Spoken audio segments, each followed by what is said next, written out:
Wow, Elon Musk just threw Mark Zuckerberg under the bus, and it was a harsh throw too. This was not a soft throw. This was there's the bus.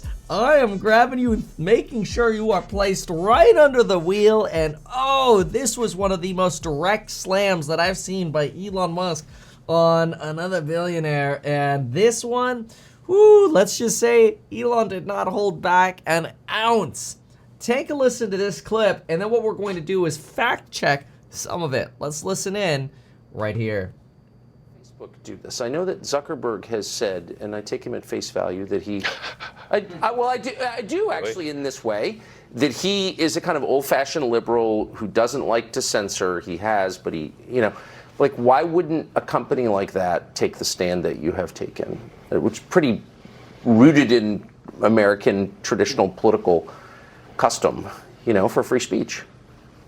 My understanding is that Zuckerberg spent $400 million in the last election, nominally in a get-out-the-vote campaign, but really fundamentally in support of Democrats. Is that accurate or not accurate? That is accurate, yes. Does that sound unbiased to you? No, it doesn't. Yes. So you don't see hope that Facebook will approach this as a non-aligned arbiter? Yeah, oops, oh man. That was a pretty big slam, and what I wanted to do was actually break this down. So the Associated Press did a fact check on this that ended up being totally biased. The Associated Press was like, no, that information isn't true. Mark didn't donate to Democrats. He donated to two nonpartisan organizations, the Center for Tech and Civic Life and the Center for Election Innovation and Research. And boy, you're gonna love some of the details on those companies. But let's just start with this. First of all, when I ran for governor in California, one of the things we quickly realized is the reason you have these organizations that exist is the way politics works is you cannot get an individual donation from somebody for more than a contribution limit. That limit, I think, is somewhere around $3,500. That means anything more than that needs to be funneled through some kind of political action committee or some kind of nonprofit. So the two nonprofits that Mark Zuckerberg donated nearly $400 million for are, one, the Center for Tech and Civic Life, and the second I already mentioned, but I'll go through them individually now. So the Center for Tech and Civic Life is actually described as nonpartisan. And now, in order to understand the background of the individuals who founded this company, you have to look at this one segment from a Washington Post piece 8 years ago.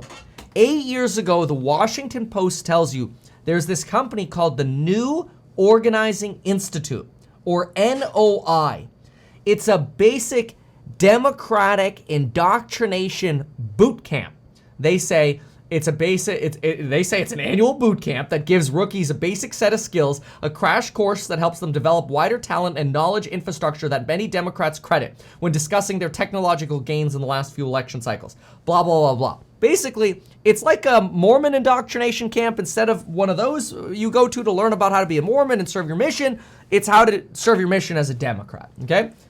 And the three founders of this company, this alleged nonprofit organization, pretty much all worked for NOI. In fact, here's one of the three founders. Whitney May worked for the New Organizing Institute to work on voting information projects. But it's not just her, it's also the other co-founder, Tiana Epps Johnson. She ended up working for, guess what? Not only NOI, but also, look at this, folks, an Obama fellow in 2008 for 2 years. She was one of 20 out of 20,000 applicants to be an Obama fellow. And then you've got this other person named Donnie Bridges. Donnie Bridges, guess what? Where did Donnie Bridges happen to work? Oh, there it is, New Organizing Institute. So in other words, the three founders of one of the foundations that collected probably somewhere around half of that $400 million is run by three hardcore Democrats. The second, the Center for Election Innovation and Research, is founded by David Becker.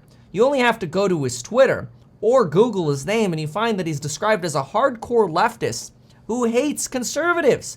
All of these 4 folks that I've just described either graduated Stanford or Berkeley, all leftist institutions. So it kind of makes you scratch your head. Is that fair that Mark Zuckerberg donates $400 million to Democratic organizations? What say you? Now, I gotta go to the course member live stream. We'll see you all in the next one. Goodbye, and thanks so much for watching.